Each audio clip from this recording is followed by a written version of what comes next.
Okay, in this video, I'm going to teach you how you can easily memorize all your exact values for sine, cos, and tan for the given degrees that we have at the top. The same principle works for radians. Okay, here's how you memorize sine.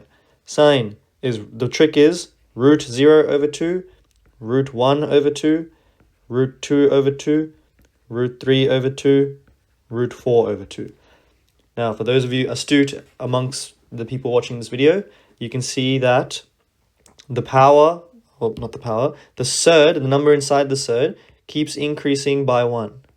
Goes from 1 to 2 to 3 to 4, like this. And the denominator always remains a fraction of 2.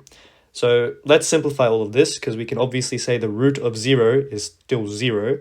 That means 0 divided by 2 will always be 0.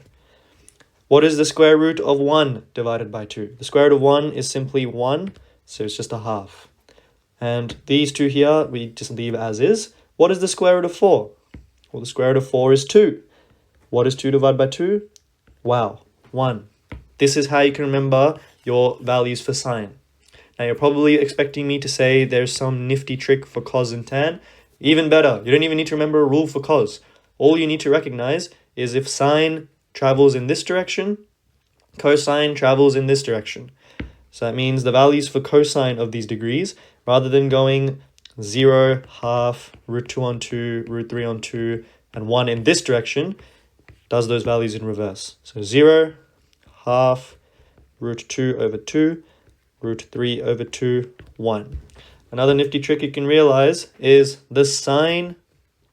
You can realize that the sine of some angle is always equal to the cosine of 90 minus that angle. Okay, so let's see what I mean by that. We can say that the sine of 30 degrees is simply equal to the cos of 60 degrees. Okay, as we can see, cosine, sine, the values will be the same. Same with 60, 30. They will always be the same like that. That's how I can remember the values for sine and cosine. Pretty simple, because I know if I want to work out cosine 60, I just work out what sine half is in my head. It's not too difficult.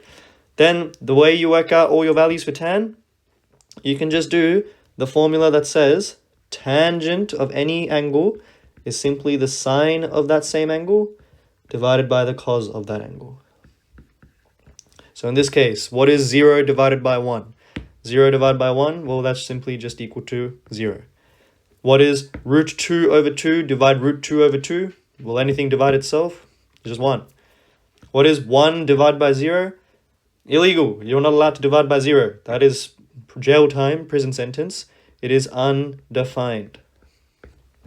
Okay, so that's how you work out these three pretty easily. Unfortunately for these two, you do have to just do it by hand. But I'll teach you the value for tan 30 is smaller than the value for tan 60.